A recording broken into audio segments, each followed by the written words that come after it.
Okay, guys, we're past noon, so I want to respect everyone's time, so we'll probably get started.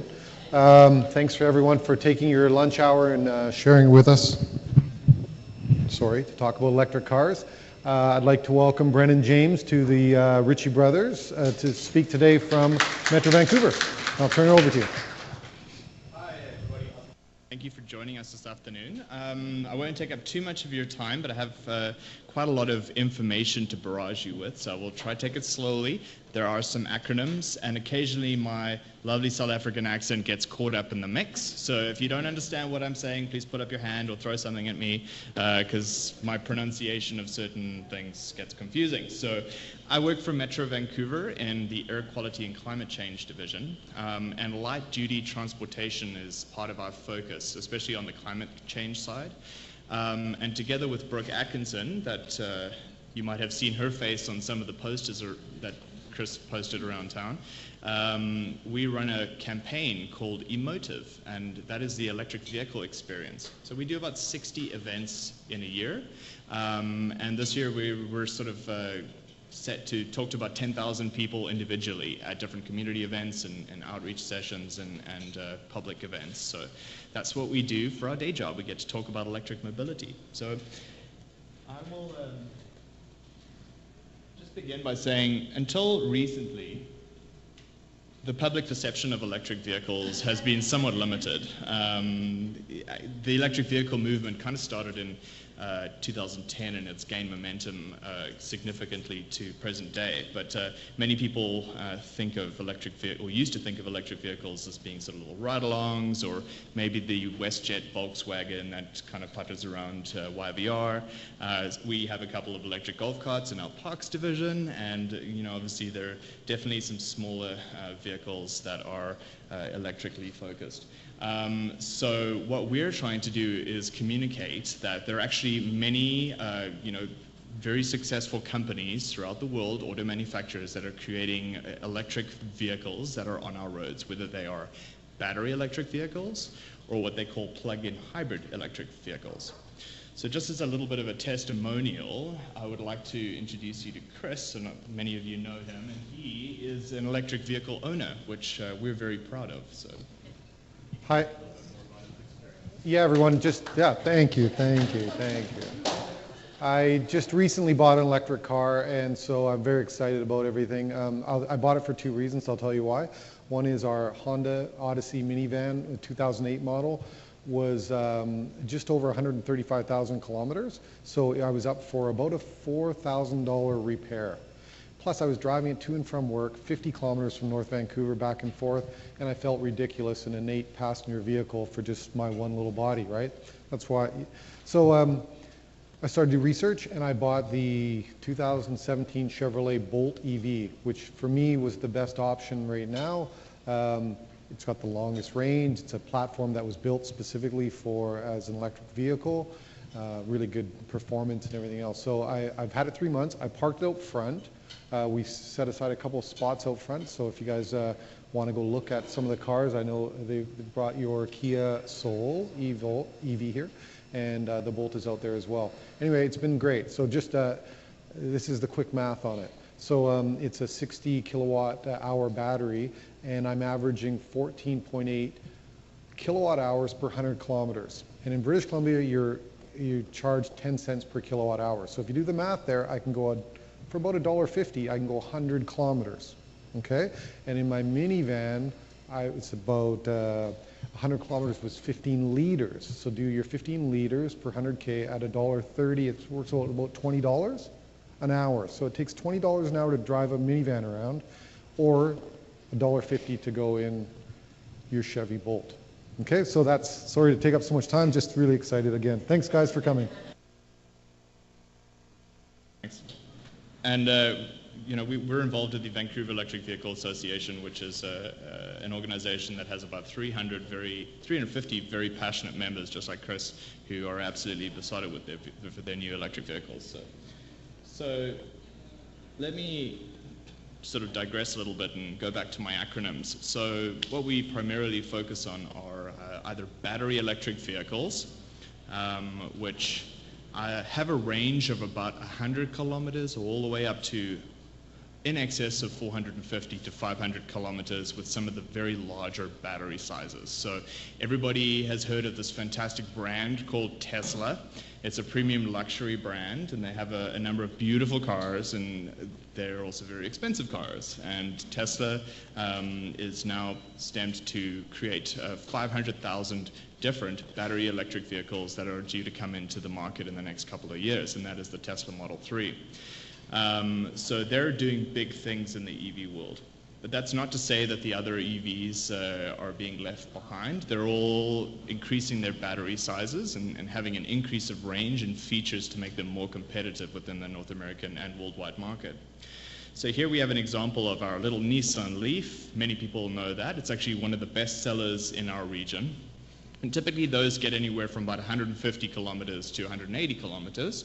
With the new model that was just released on September 5th, with a bigger battery, pushing that mileage up to 350, and in the future they'll have an even larger battery, so it'll be in the 400 kilometers, so very comparable to what Chris drives right now. And then obviously our little Tesla Model S, which is a beautiful luxury sedan, and those have anywhere from an 85 kilowatt hour battery all the way to a 100 kilowatt hour battery. So therefore your range anxiety or any sort of worries that comes with range kind of falls away, because they're more than capable to do almost 500 kilometers in overall range between charges. The next acronym that we like to use is plug-in hybrid electric vehicles. So I like to look at these as almost the best of both worlds in many models, such as the Chevy Volt, which typically does about 80 to 85 kilometers on just battery alone.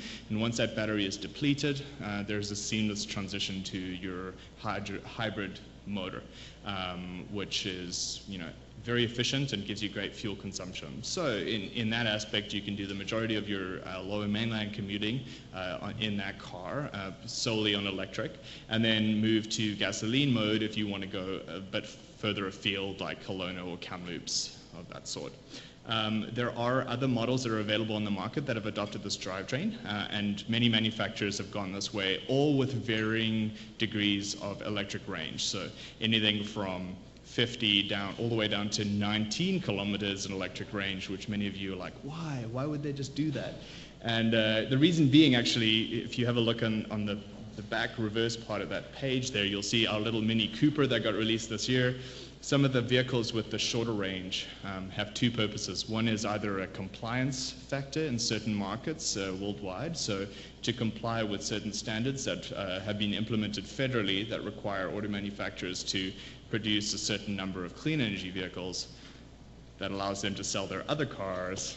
Or in Europe, we have many cities that have low emission zones. So if you have that little car, you're able to drive on gasoline to the city outskirts where you would enter that low emission zone, and then you can switch over to electric mode and drive zero emissions within the city core and not pay the tax. So that's kind of cool too.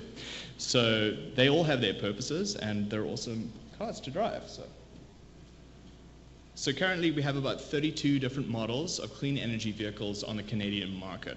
The vehicles that are on the page that you folks are having a look at all qualify for the Clean Energy Vehicle Program in British Columbia. So that has a couple of different aspects to it. One is a rebate at the time of purchase of you buying a new vehicle. So that is, I'll talk about that a little bit later. And also HOV Lane access, which is really important. So I'll talk a little bit about charging your electric vehicle. So this is very important. Instead of going to the gas station, you now have to put electricity in your car. How am I going to do that? So many of the vehicles can take three different types of voltage or levels of voltage, beginning with the cord set, this little cord set that comes with all of the cars. You can plug it into a regular 110 volt or 15 amp outlet. There are probably about 30 or 40 of those in the room with us right now. If it's receiving the full 15 amps at the time of charge, you can get anywhere up to 7 to 9 kilometers of range per hour of charging. With our little Kia Soul, typically the cord set will take about 14 or 15 hours to do a full charge. So you're like, whoa, hang on, that's that's really slow, not necessarily the most practical for me. Well, if your vehicle is stationary for a long period of time, like in the evenings or overnight, many people with smaller battery electric vehicles can get by quite comfortably with just the normal cord set that comes with the car. If you want something a little bit faster and a little bit more flexibility, there is what they call level 2 charging, or that uses 240 volts. Many of the chargers in and around the city or the lower mainland that you would see in public, like at the community center or the library, maybe even Metro Town, operate on 240 volt or level 2 chargers. Those typically get about 30 to 40 kilometers of range for every hour that you charge. Our little Kia Soul can charge in about 4 or 5 hours. So already we've got a significant jump in charging time, and that gives you a lot more flexibility if you choose to install one in your house. It uses the same voltage that your clothes dryer runs on. So there are a lot of little different options there. Or, just use one in public if you so wish. The last level of charging that I would just touch on is what they call DC fast charge. And these are specific to vehicles that only have batteries, not plug-in hybrids. The battery electric vehicles can do a DC fast charge, and depending on the size of your battery, for instance, like our little Kia Soul, does about an 80 or 90% charge in 25 minutes. So currently there are 12 of these chargers in and around the lower mainland. We're getting 55 more in the next 2 years, which is really exciting. City of Vancouver are going to be putting in 22 in their own project, and BC Hydro are going to be filling in the gaps with many more. They've got a lot of property deals that are happening with superstores and IKEAs, so the DC fast charge network is going to expand very rapidly, specifically to try and counter the problem that we have in Vancouver with urban density, and the fact that people live in condos is kind of a holdback for many of these prospective electric vehicle owners. It's quite difficult to install charging infrastructure in your condo building or in your specific parking spot. So the solution there is to put more public infrastructure in place so it gives more people flexibility.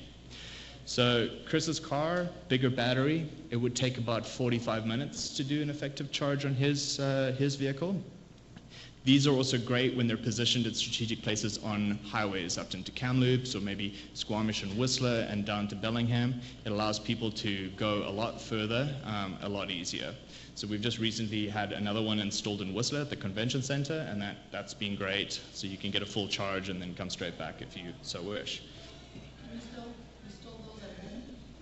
Unfortunately not, because it uses direct current and it's 400 volts.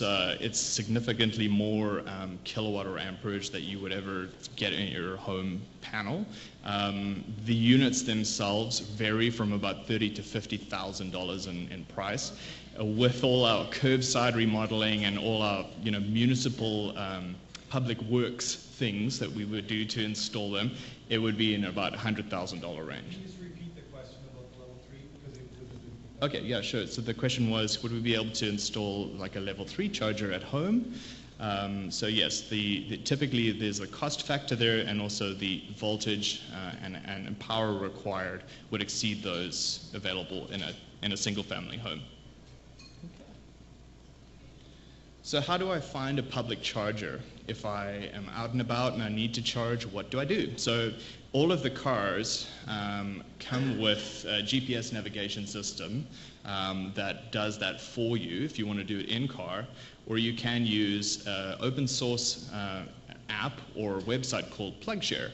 PlugShare is free, and it lists real-time all of the chargers that are available within your region, and you can also go and see whether they're down due to a fault, or whether they're actually currently being used. So I've actually got one about a block and a half from my house at the District of North Vancouver office, and it's kind of fun because I can see if somebody's using it, so I don't waste the time going down there if I would have a charge conflict. So as I mentioned, there are about 12 of the DC fast chargers in our region. There are more coming. And in terms of usage and overall usage, to tell you that these are very popular, the one that actually has the most charge events in the whole of the province is actually in North Vancouver. It gets about 30 or 40 charge events a week. So that is constantly, people are rolling in and rolling out there. It's very, very busy. So plugshare.com is something that you can go on and explore close to you where you live and see what's in your area as well. So you're welcome to do that. So the big question that everybody asks me is why should I choose this form of mobility, or why should I?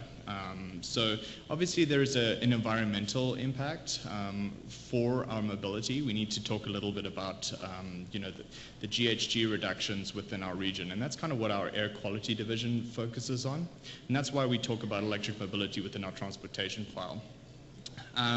Yes, obviously we talk about zero emissions, and that's extremely important, especially in our very dense urban area, and that affects public health, air quality, visibility, and everything like that. So currently about 27% of the greenhouse gas emissions within our urban area are contributed by light-duty vehicle fleet. So this is a great opportunity for us to kind of look at this and say, okay, what changes could we make from a public awareness standpoint? If people are coming out to change their vehicles or look at purchasing a different vehicle, are there any opportunities to make them think about an alternate drivetrain choice? So just from a gas saving perspective, we spoke a little bit about that. You can sort of see it graphed here with three different types of vehicles. We have a Honda Civic, a Toyota Camry, and then a Chevy Equinox. So gas consumption over a 20,000 average yearly duty cycle compared to some of the bigger electric vehicles or battery electric vehicle brands, the BMW i3, the Nissan Leaf, and the Tesla Model S. So hundreds of dollars of savings, if not thousands in many cases, depending on how much you drive, in comparison to your average electricity consumption to propel those other vehicles. The other thing we like to talk about is the moving parts aspect, or the service parts, or the servicing of electric vehicles. They're extremely reliable, and also they need little or no servicing.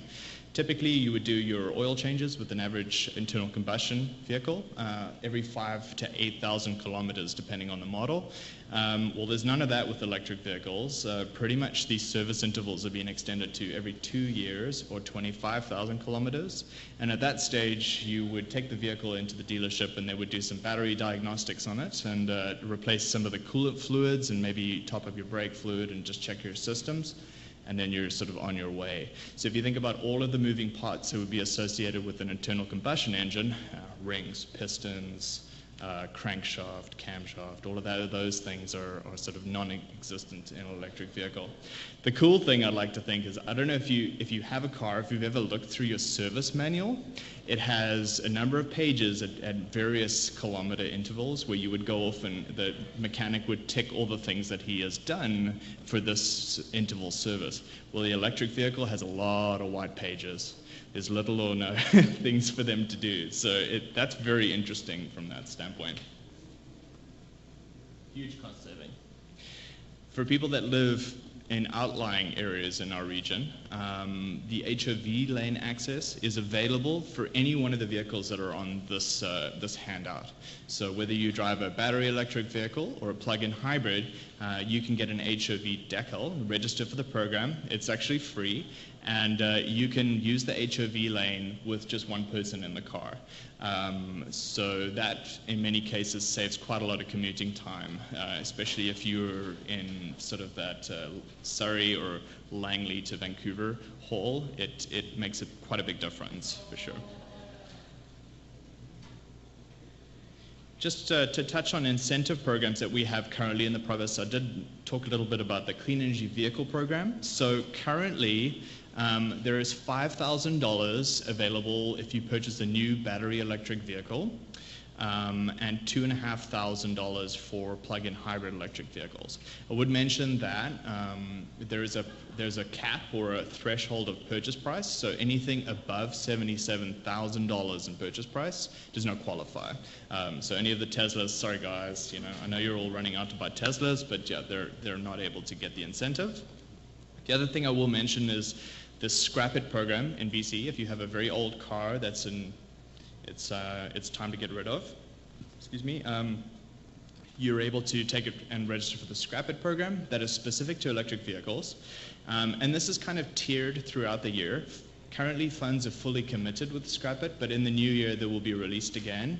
There are normally limited spots of about 500 to 1,000 spots where they would qualify for $6,000 for Scrap It, and then once those are extinguished, it's down to $3,000. And you use that in conjunction with the CEV fund, so you can get pretty much up to 11,000 if you have the two programs combined.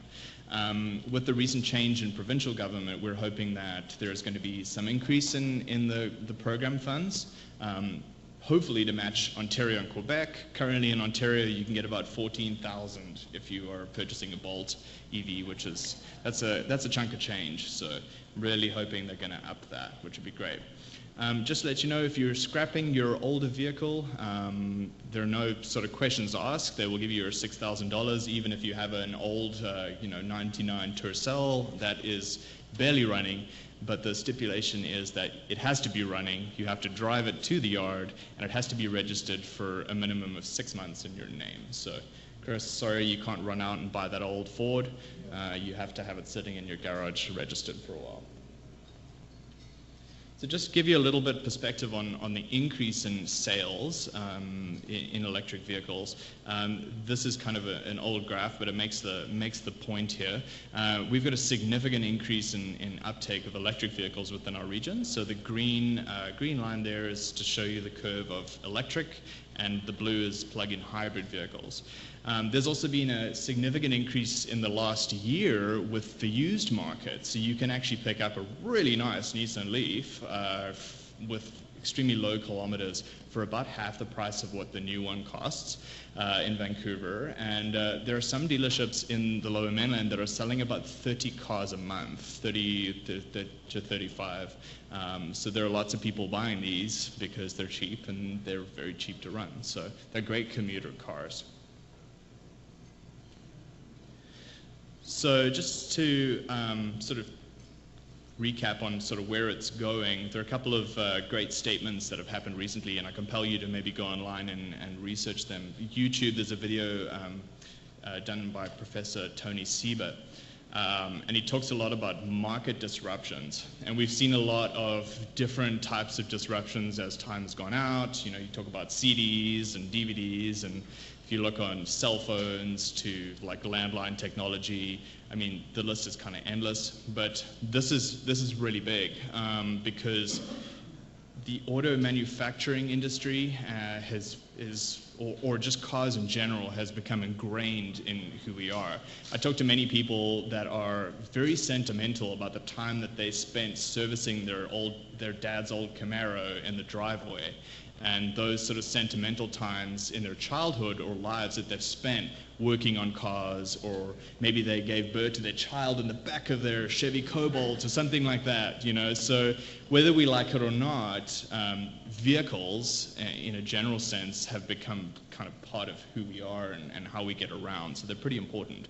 So currently the marketplace is going through some really different things. You know, there's a big backlash in terms of an environmental standpoint, but many people are just looking at alternatives, whether it be cost or a lifestyle change. And if North America follows Europe as a worldwide leader, there are going to be some big things happening in the next 10 years. If you are current with sort of world conversation, there have been some big announcements recently by either automakers or European countries to say, well, we're just going to phase fuel out, you know, by 2030, or no more diesel, you know, on the roads by 2025, or, you know, Volvo's decided to go fully either electric or hybrid drivetrains, you know, by 2019, and that in itself is really big. So every single one of them is following with their own sort of version of this. So the other thing is to have a look at, you know, there was a comment made by a Total chief energy economist about their expectation of the demand for fuel in general to peak by 2030.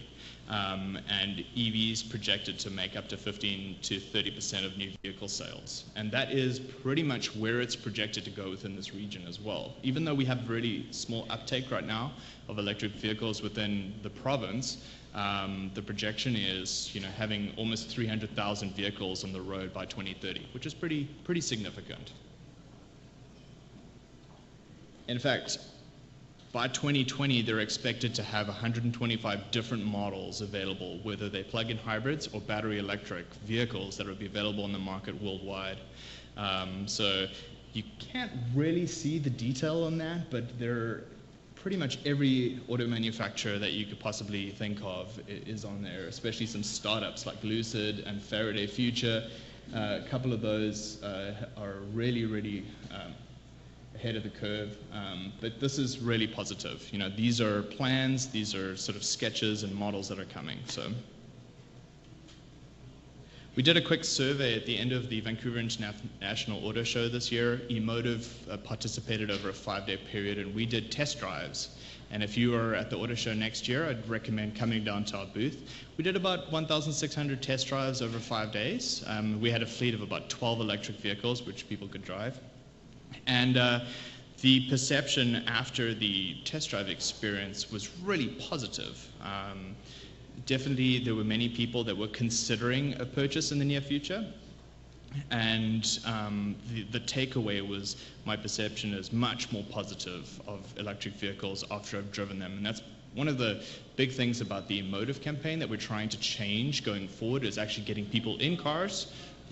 We can talk a lot about it, but to actually drive them, it will definitely change your idea of it.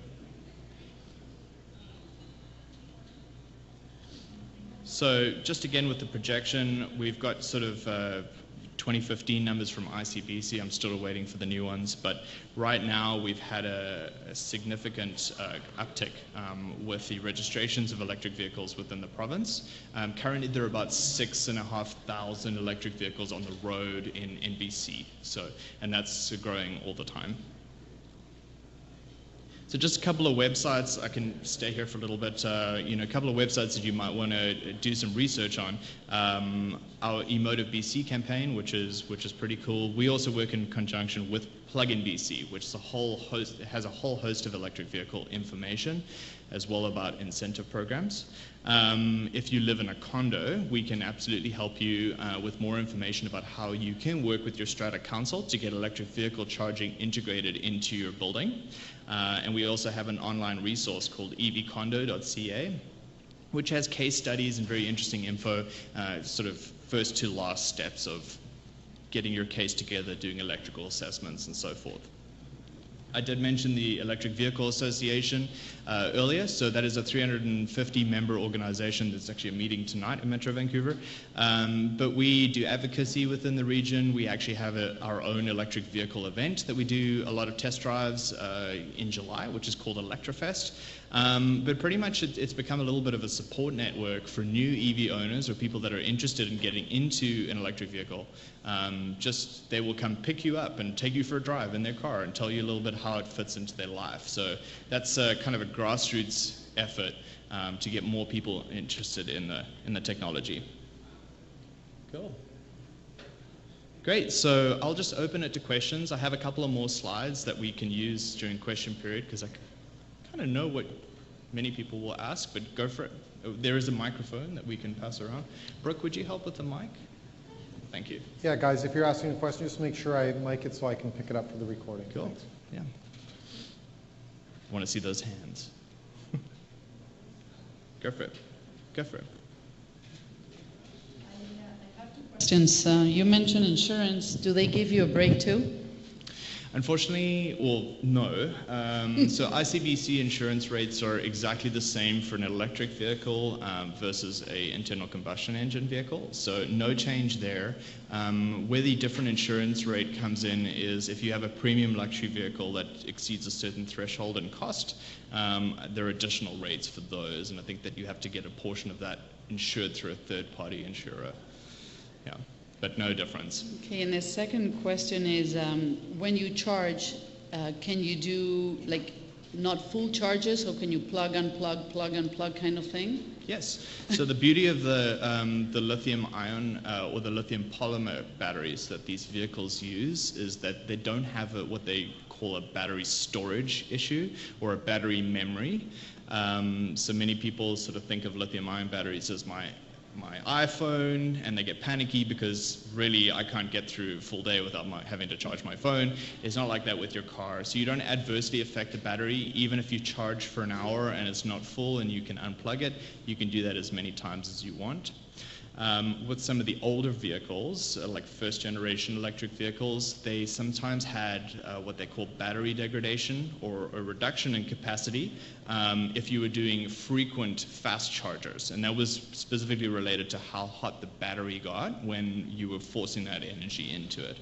A lot of those problems have been rectified with models that have come out in succession. So, did that answer your question? Okay, go. Hi, great presentation. Thank you for this. On that point, so my first question is, how long do these batteries typically last for? Because that's the biggest concern I have, is you're stuck with a nice looking car but no move because the battery's dead. And to the other point, when you want to do that level 2 charging in your house, you typically see a whole new circuit board being put in on top of that? Okay, so first question, those are great questions. So let me address your first question. So the battery technology has come significant leaps and bounds since 2010, when this electric vehicle movement started to go mainstream. And the Nissan Leaf has been great because we've derived a lot of data from this car, the drivetrain, and the battery itself. So from 2010 to 2013, you saw significant degradation of projections over the lifetime of the early Leaf batteries. So at about the 8-year mark, you could expect to lose up to 20% or 25% of the overall capacity in those cars, which isn't really good. And it made a lot of people quite fearful on batteries in general. So that was for a number of reasons. One is the heat and cold factors. So lithium-ion batteries don't like to be really cold, and they don't like to be really hot. In fact, if they're really hot for long periods of time, they degrade. So when you do a lot of DC fast charges, specifically, sometimes you get degradation factors from that. Or if you live in a very hot climate like Arizona, you potentially could have battery problems over long use cycles. So what they did in 2013 with those vehicles is they changed their battery capacity, and they brought out what they call a lizard cell. So if you're in the market for a Leaf, try get a 2013 and newer, because that's when they changed over. But those batteries specifically are more tolerant for hot and cold conditions, and the degradation factor is reduced significantly. Going forward, another little bit of leap, there's been a bit of trickle-down technology happening from Tesla and now being adopted in what they call the Generation 2 electric vehicles. Chris's car, the new Tesla Model 3, as well as the new Nissan Leaf, which comes out this year. And what they're using is climate-controlled battery packs. So they've said, we're going to cocoon our lithium cells in this wonderful, pack, which has heating and cooling elements, and keep it at an optimal temperature range. And we've got examples of Teslas that have used that technology that have done 400,000 miles or some crazy, mileage, and they've had 5% degradation over that time period. So as we sort of progress and guys are learning more, they're able to either change their compounds or their sort of the way that they're housing the battery packs to make them less susceptible to degradation. So some of the other smaller electric vehicles, like our little Kia Soul, doesn't use a climate-controlled battery pack, but their lithium compounds in that vehicle would probably give us somewhat of a degradation by the 12-year mark or lifespan of that car. And at that stage, you can choose to swap the battery out.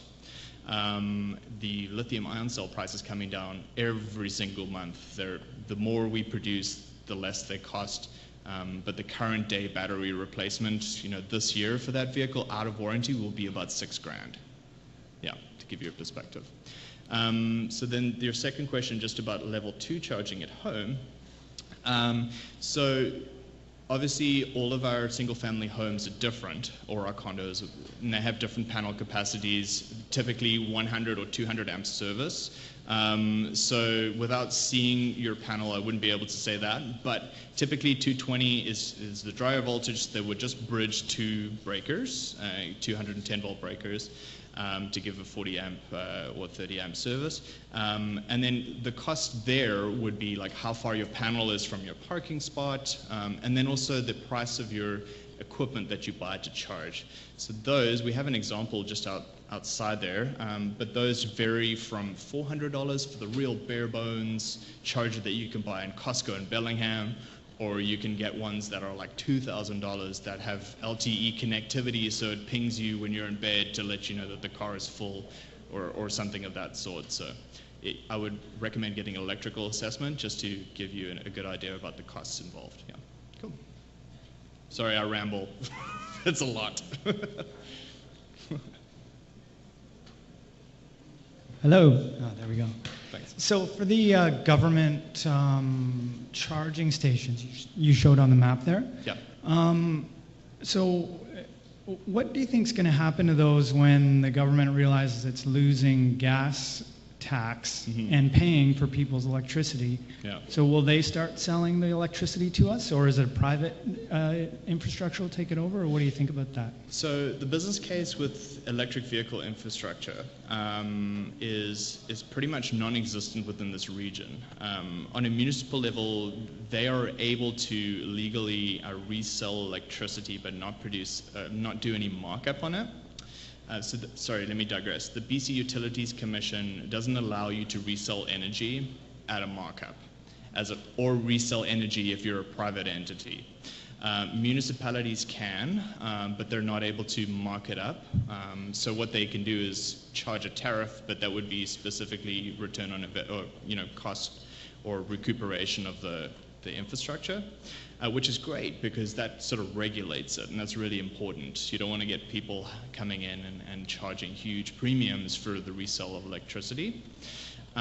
So your question is yes, it will be changing. Right now it is subsidized. There are examples within the region of some electric vehicle chargers that are charging a tariff, whether it's base rate kilowatt hour consumption in that municipality, or they're charging like a flat rate for parking to kind of recoup some of that investment cost. To give you a good example, there was a lot of controversy in the papers about 2 months ago because the City of Vancouver EV strategy and their new parking bylaw outlined curbside charging and DC fast charging in City of Vancouver proper, and that had a tariff associated to $2.50 for level 2 per hour and $16 an hour for DC fast charging. And people were taken aback at the $16 an hour number because it's, whoa, hang on. But I will remind you that it's charged or billed by the minute. And because you have different vehicles that have little batteries and big batteries, a little Kia here would probably take about 25 minutes to do a good DC fast charge. So we're only effectively paying $8 to $9, so that's pretty manageable, sure.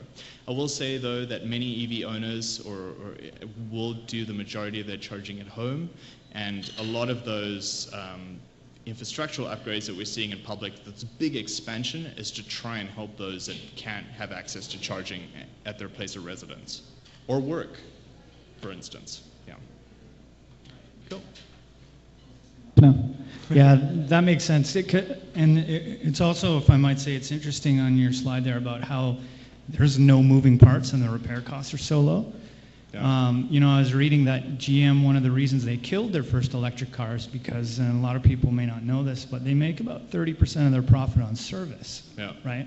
Yeah. So they're not going to just say, well, we'll just give that up, right? Yeah. So I was wondering, maybe what are they going to do? Are they going to, maybe they'll charge for electricity and on a bit of a markup to make up for that? Or right now they're charging really expensive prices for their vehicles, and that's how they make it up. And then the government chips in incentives to make them a little better. But it makes me wonder how they're going to recoup those costs or that revenue stream. Yeah. So if you look at the breakdown of the cost that goes into an electric vehicle, I will tell you that many of the manufacturers are currently making a loss on the Bolt, for instance. That's a reality for them. A lot of the a lot of the, or 60% of the value of the vehicle is kind of tied up in the battery cells, and the batteries are really expensive to make and produce. But as we sort of go forward in this whole process, the more lithium-ion cells that have a standard form factor that are produced in the marketplace, it's kind of like solar or photovoltaic cells. The price of those used to be extremely expensive as well, and they've come down to like 70 cents a watt, sort of that thing.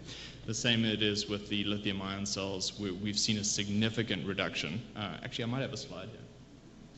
Yeah, you can kind of see, this is perfect economics, people, supply, demand. Yeah, you can kind of see the energy density here in the blue line climbing for the lithium-ion cells, but the price over time is coming down and projected to come down. So as that happens, we're expected to reach parity with gasoline or internal combustion engine vehicle price within the next 3 to 5 years. And at that stage, I would expect that the government incentives will fall away, and then also to look at specific issues like recoup of energy that will be done at the place of charge. But there's also other factors that are incorporated into the fuel tax, which is like our road infrastructure and TransLink and things like that. So I do expect at the time of purchase there will be some different, whether it's tax structures or some sort of ongoing thing to recoup some of those costs and package them a little bit different for electric vehicles. We've already seen that happen in the States. Yeah. That's really helpful. Thank you. Someone has to pay at the end of the day. The nice thing is that electricity within our region is very cheap.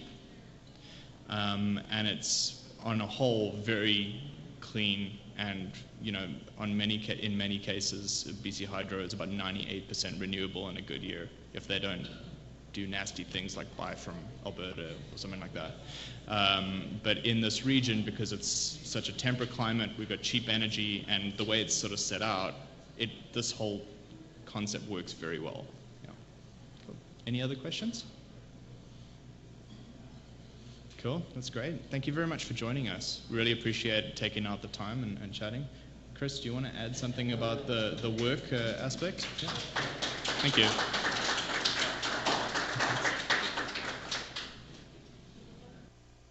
Yeah, thanks everyone for coming, sharing your lunch with us. I hope it was informative. I'll just share my buying experience. So you were talking about the Chevrolet Bolt. And as a consumer walking into a Chevy dealership back in December of last year, mind you, I walked in and said, I would like to buy a Chevy Bolt. I've done all this research on the internet. It looks like a fantastic car. There was nowhere in that dealership that said anything about the Chevy Bolt. Not one word. Remember, this is the car of the year. You would think that a manufacturer that made the car of the year would have a big sign at their front door that said, we made the Chevy Bolt. Would you like to buy one? They don't. In fact, they talked to me about a bunch of other models that they could sell me that day that were on the lot. So instead, I had to wait until June 3rd, I think I got my car. So about 6 months. So I've heard, I think Brendan said that they're actually losing, I've heard $9,000 on each car they produce, and that's why they're artificially limiting how many cars they're making. I'm not sure if that's true or not, but I will say that it was worth the wait. I'm really glad the car has been fantastic. It is a funny experience to buy a car that you've never sat in, seen, test drove, nothing. It's kind of, you just put your deposit down and hope for the best.